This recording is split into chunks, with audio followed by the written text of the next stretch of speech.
Bonjour, bonjour, bonjour, Mwana Moussoudi, de retour en cette période encore de confinement. Hein. Ne laissez pas endormir nos cerveaux.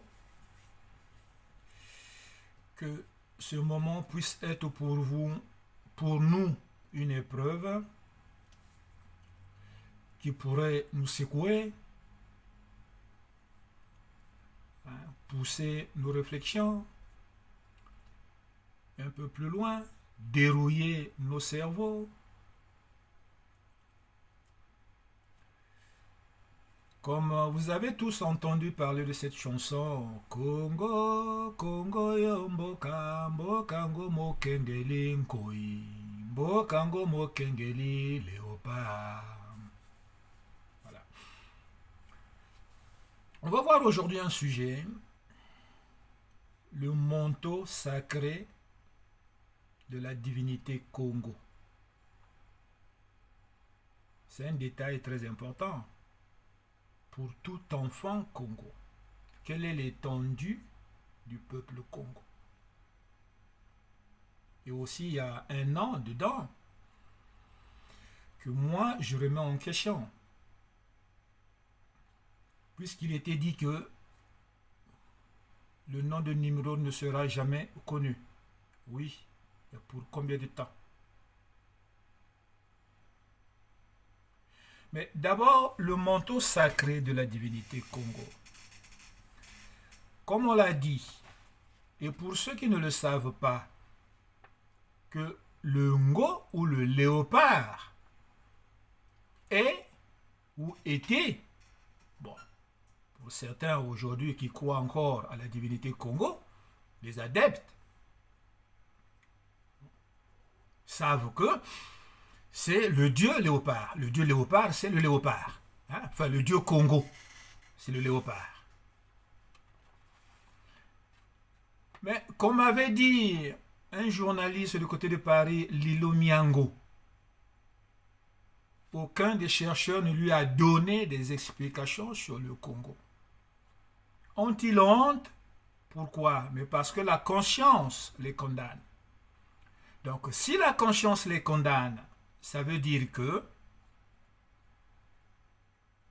cette structure civilisatrice est l'une des causes principales de notre malheur. Malheur continental. La confusion. Ouais. La confusion est le tard qui s'agrandit, qui prend de plus en plus de l'espace dans l'esprit de l'enfant Congo. Toute l'Afrique est Congo, mais beaucoup l'ignorent. Comme l'a été l'Asie, avec les Indos, les Pakistanais, les tout premiers, quoi. Hein, les Cambodgiens, les Vietnamiens, jusqu'en Chine. Ils étaient au Congo. Quand vous allez dans les Amériques, on parle des Incas, des Mayas, les Aztèques, c'était des Congos. Et une particularité puissante qu'il faut soulever là-bas, c'était la flèche et l'arc.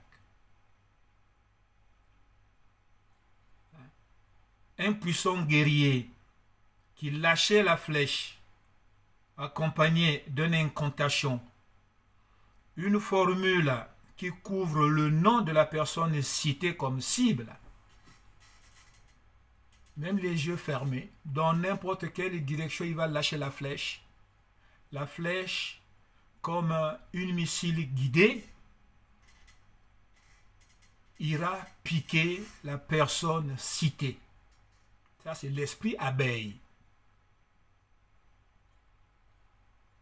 Vous voyez? S'il faut revenir dans le continent qui est Afrique, pas besoin d'un scientifique pour prouver que nous sommes tous au Congo. Il suffit de faire le tour de tous les chefferies, du nord au sud, ouest, est. Tous les chefs des tribus sont couverts par la peau du léopard comme manteau officiel. Ou ils sont assis sur un fauteuil garni du peau de léopard. Ce sont des détails que nous trouvons chez les égyptologues. Divinité égyptienne et fête sacrée. Bon, là, ça s'est égorgé. Un couchite en tenue officielle, donc c'est un prêtre de la divinité Congo, dans l'Égypte de Ramsès. Vous voyez les manches courtes qui finissent par les griffes du léopard. Et la tenue, vous voyez la queue, c'est la queue du léopard, mais c'est une tenue du léopard, la peau du léopard. À l'intérieur, à la page 59, vous allez voir, voilà, déjà 57 encore, vous voyez, un prêtre au temps de Ramsès. C'était l'Égypte Congo. Vous voyez comment il est, de quelle, la couleur de la peau, c'est Nkami. D'où le nom kémite pour ceux qui veulent sortir de la Bible. Après, on arrive ici, on retrouve ce qu'on a vu à la page d'en-tête, en couverture. Voilà, l'Égypte de Ramsès. Ça, c'est un prêtre Congo qui est en train de sacrifier en tenue de peau de léopard. Tenue officielle ou tenue sacrée. Excusez-moi. Maintenant, ici, pour ceux qui nous égarent, ça c'est un couchite en tenue égyptien. Mais on a enlevé la peau de léopard. On veut nous faire croire que c'est un Égyptien misraïmite. Les tout premiers Égyptiens qui sont venus, qui voulaient peut-être se détacher du totem Congo. Bien qu'ils ont apporté avec eux la tradition Congo. Il ne faut pas oublier que la croix, on sait qu'ils ont emporté avec eux, a été modifiée. À l'origine, c'était le palmier, le premier symbole trinitaire. Comme on l'a dit.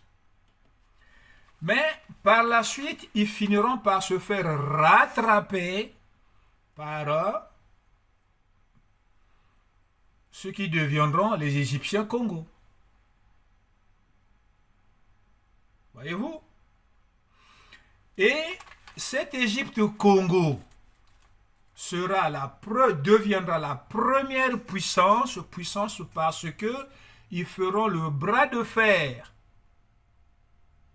l'objet de disputes entre eux les puissants et le tout-puissant, c'est de maintenir captif un peuple que Dieu choisira pour remettre en place les principes primitifs. Voilà comment les Hébreux se retrouveront esclaves en Égypte Congo. Et ils vont perdre ce bras de fer en 1513. Voyez-vous?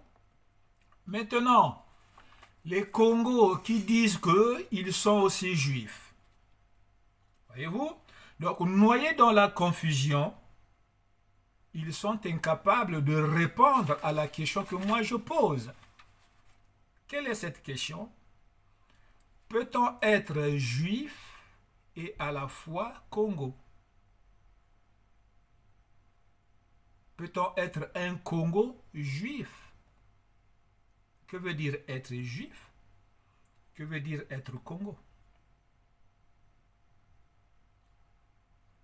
Ils arrivent à dire qu'ils sont juifs, mais ils rejettent la Bible.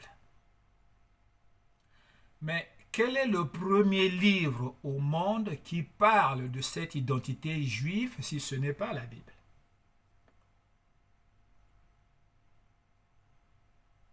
Vous acceptez d'être juif, mais vous rejetez le premier livre qui mentionne l'identité juive. Vous vous dites Congo, c'est dans ce même livre que vous rejetez que Mwana Musundi, qui dirait peut-être le premier Congo de la dernière vague, lui, il retrouve les détails Congo dans la Bible. Voyez-vous? Donc, le peuple qui deviendra Israël à la sortie de l'Égypte, dont le Dieu est Congo, cette Égypte tombera à cause de son Dieu Congo. Et il était maintenant question de continuer de faire tomber tout le reste des peuples qui ont pour Dieu Congo.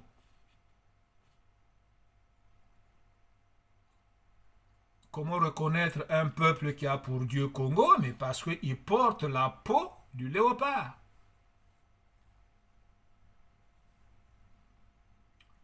Pour cela, le créateur ou le législateur de l'univers va se servir de ce petit peuple sans armée pour faire le travail. Le travail de nettoyage, quoi. Nettoyer toute trace impure. Congo. Donc, ce nouveau peuple, pour ne pas parler de sa force, parce que sa force, c'est Dieu, mais pour dire que c'est un peuple pur, il ne doit sa pureté que par les principes primitifs qu'ils vont accepter d'adopter. C'est tout simple à comprendre. Voilà. Donc, il n'était plus question de revoir un des membres de ce peuple avec un objet de la tradition rappelant le dieu Congo. Et ça, on peut le vérifier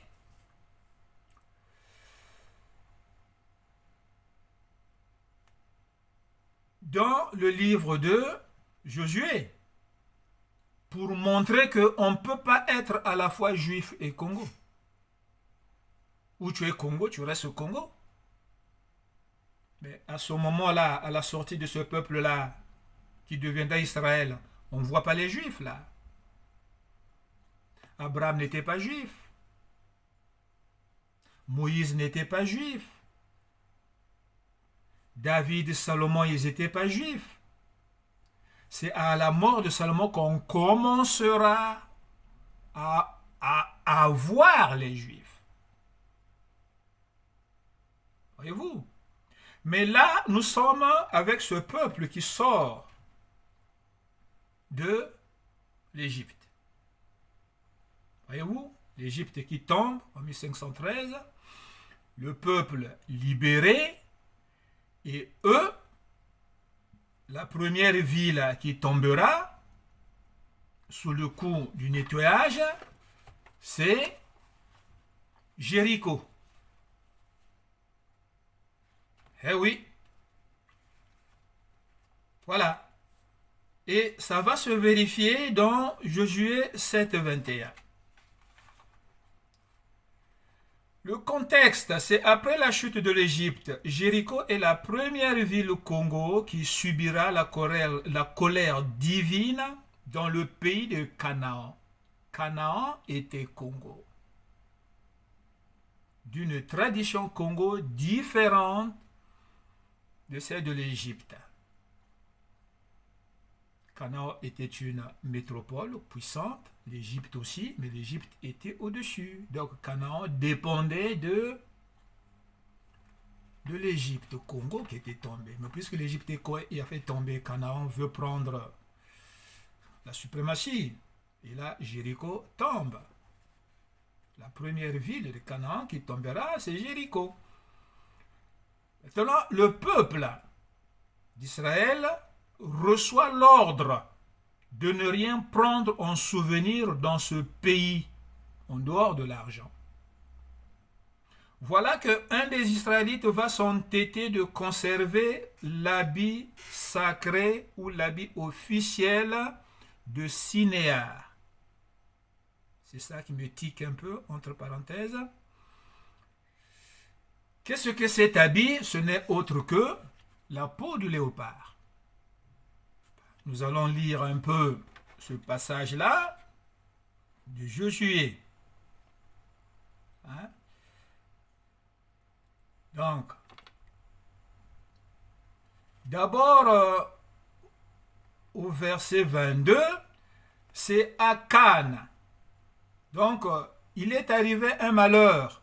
Après avoir fait tomber Jéricho, il rentre pour faire le bilan et quelques jours après, il se passe quelque chose au sein du peuple d'Israël. Les gens commencent à tomber comme des mouches.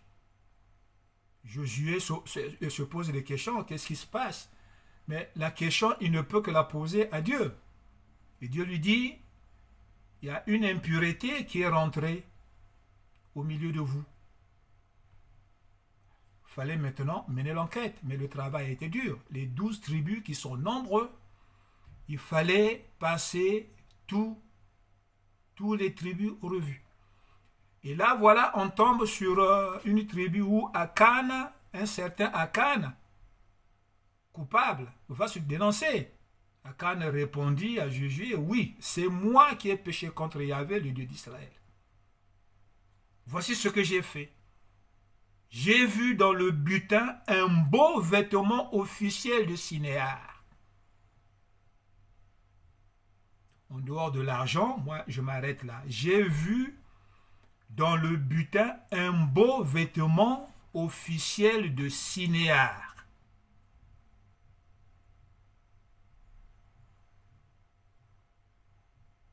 Et je l'ai pris, je les ai cachés dans le trou dans ma tente. Et voilà. Maintenant, là, quand on parle de Sinéar, nous on dit Sinéar, c'est le pays. Voyez-vous? Sinéar, c'est le pays. Mais il suffit d'un léger changement de formulation, le doute s'installe. Vêtements officiels de Sinéar. Nous, on parle des vêtements sacrés ou officiels des prêtres Congo. Mais là, il est question de vêtements officiels de Sinéar. On a toujours parlé de Sinéar.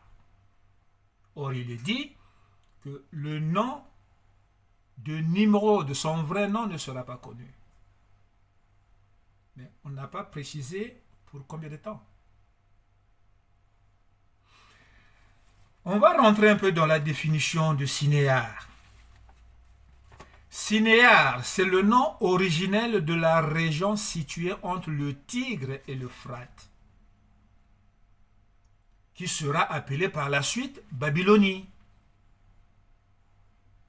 C'est là que Nimrod va s'arroger la royauté sur Babel. Oui. Babel avait d'abord pour nom, avant de conclure que c'est l'origine de la confusion, c'est là qu'est partie la confusion. Cette ville où est partie la confusion, Nimrod l'avait baptisée au nom de son père, Kishville. Mais avec Kishville, il y a eu Erek, qu'on appelait en Congo Uruk. Il y a eu Akkad.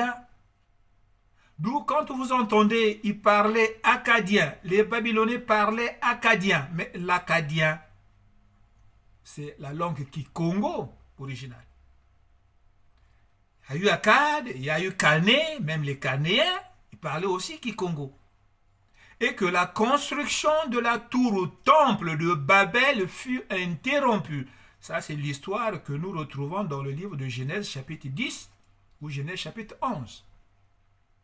Plus tard, un certain roi de Sinéar, suivez bien les expressions, vous qui êtes atteints de la confusion, plus tard, le roi de Sinéar, là, ça se précise bien, il y a un roi du pays de Sinéar, Amraphaël.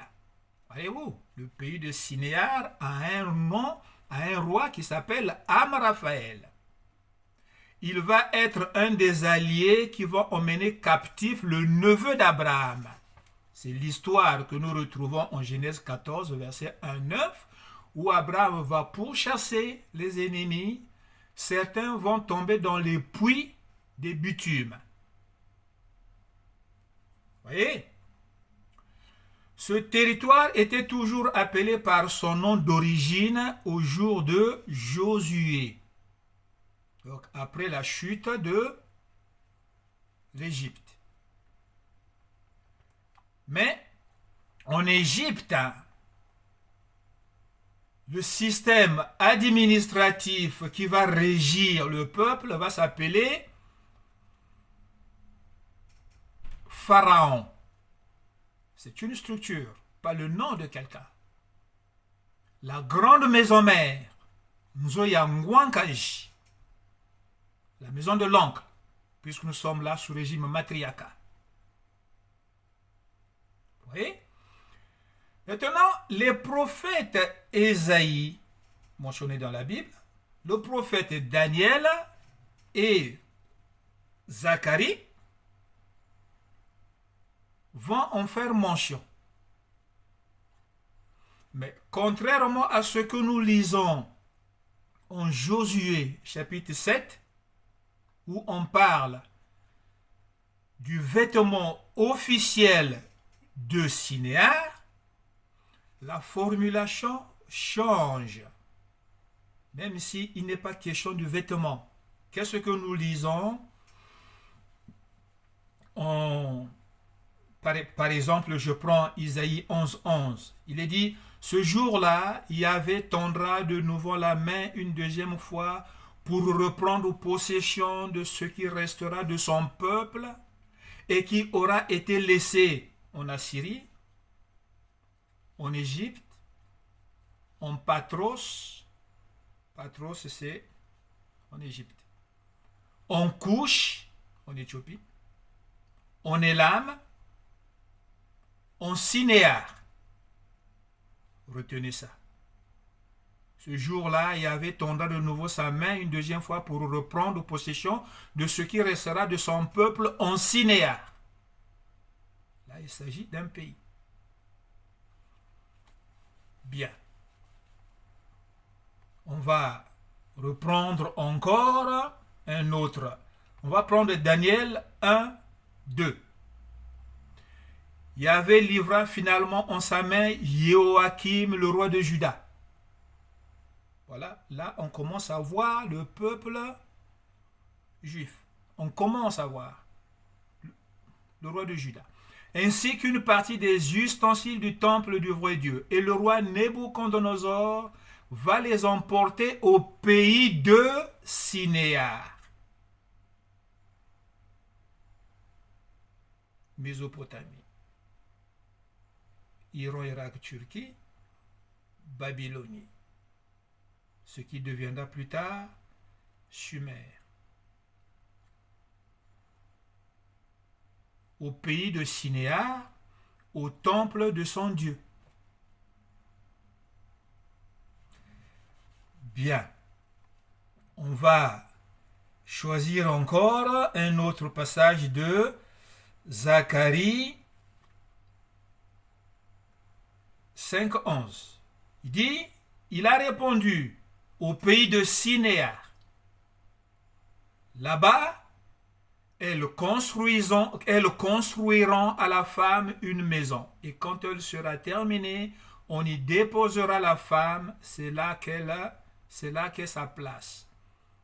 Au pays de Sinéar, comme on l'a toujours dit. Le pays de Sinéar. vêtement officiel de Sinéar, comme le dit Josué 7, 21, vêtement officiel de Sinéar, non pas les prêtres du pays de Sinéar. Oui, parce qu'à Jéricho, ils regardaient vers Sinéar, Babylone, Mésopotamie, par respect de celui qui a mis en place la civilisation qu'ils haïssent.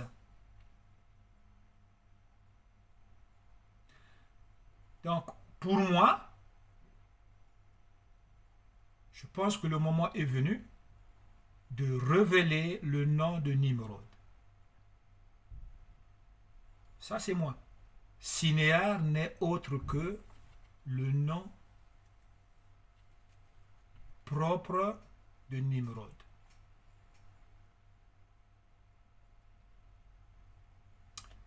Ouais. Voilà. Pour une légère différence de formulation, on peut passer ou tomber sur un détail qui nous échappait.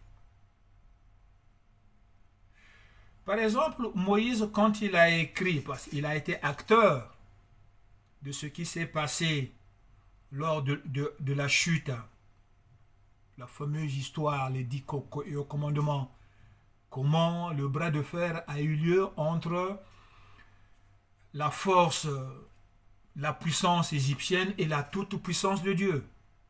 Dieu s'est servi de Moïse. Moïse qui était sorti de cette culture Congo, initié dans la magie Congo, va se retrouver en face de ceux qui l'ont initié, de ceux qui ont contribué à son initiation, c'est-à-dire les grands magiciens, les grands sorciers de l'Égypte.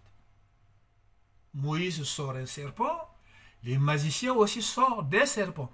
Mais les noms de ces magiciens, Moïse ne les mentionne pas. C'est au 1er siècle, un certain Paul va mentionner les noms des magiciens. Il s'agit de Jambres et Janus. Voyez-vous? C'est ce qui se passe aussi chez nous. Mpangala fut le dernier ambassadeur de la civilisation Congo. Mais on passe à côté. Beaucoup ne savaient pas que Mpangala était le vrai nom de ce monsieur. Pour eux, Mpangala, c'était un état d'esprit.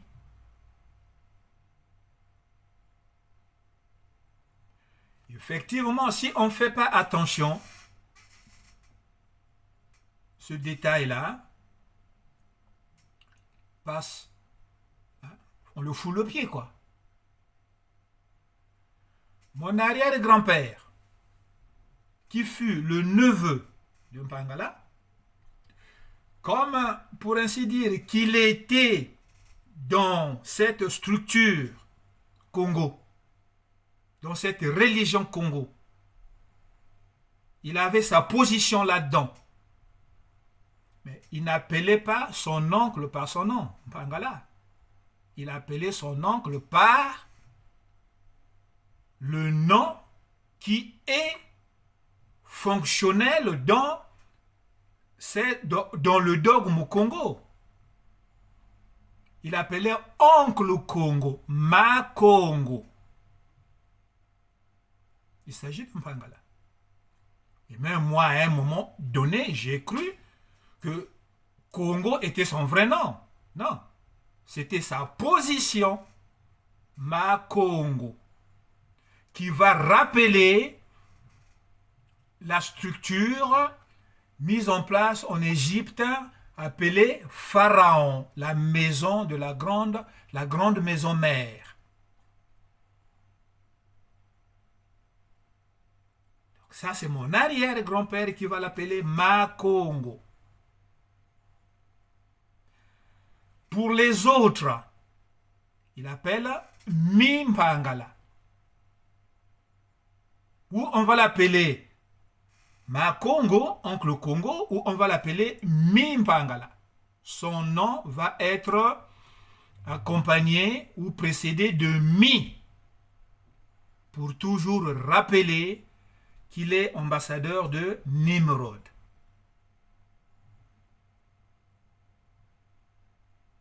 Si on veut vraiment préciser de façon ostentatoire, on va l'appeler Makongo. Et voilà pourquoi d'ailleurs son neveu aussi, l'arrière-grand-père qui était père de jumeaux, il a eu 2 fois les jumeaux, il avait refusé de se faire appeler Tangoudi, Tangoudi Congo. Parce que ça, c'est une position qu'on pouvait attribuer même à la basse classe qui ne faisait pas partie de la maison royale. Mais comme lui, il était au-dessus, cette position ne l'intéressait pas. Il a eu 2 fois les jumeaux. Chimbanzuzi, ils sont morts. Minkala, resté en vie, c'est mon grand-père, oncle. Bikoyi est mort. Mais combien le savent parmi mes grands frères que ce monsieur qui était chef du village Bilolo était Tangoudi.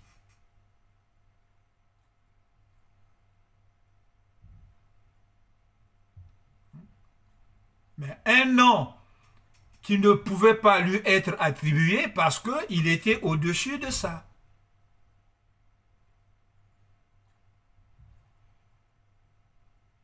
Voyez-vous? Quand on dit Mamangoudi, Congo, Yalaka, le sexe masculin, quand on veut le déifier, chez nous on dit Bambiarishi. Comme les saints d'Europe, Saint Augustin, Saint, qu'est-ce qu'ils ont fait pour mériter la sainteté? La femme qui met au monde les jumeaux, on va dire, on va la déifier, Banyarishi.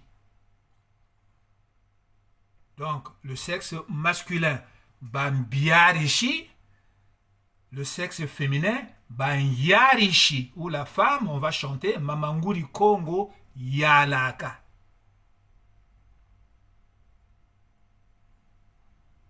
Ou encore,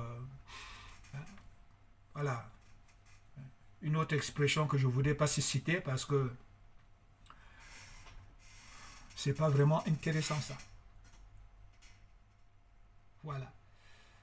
Donc, on a parlé là du manteau officiel ou sacré qui représente un chef au Congo.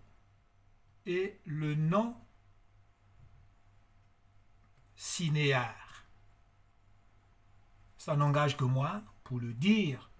Nimrod, dont le nom ne sera pas connu, mais pour combien de temps, ça, la Bible ne l'a pas dit. Aujourd'hui, je pense qu'il est temps de savoir que Cinéar n'était autre que le vrai nom de Nimrod. Nimrod, c'est sa réputation. Parce qu'il s'est rebellé contre les principes primitifs pour les avoir modernisés et pour avoir pris l'esprit de léopard, l'esprit du guépard, l'esprit de l'abeille pour être au top de tous les chasseurs. Rivalisant même son grand-père Cham, parce que Cham aussi, qui veut dire Nkami, fourmi chasseur, qui allait bien avec la couleur de sa peau.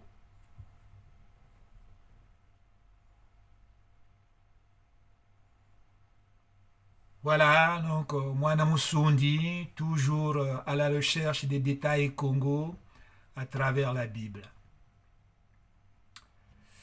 Je vous remercie À la prochaine. Congo, Congo mboka, mboka ngo mokengeli, nkoi. Mboka ngo mokengeli, léopard.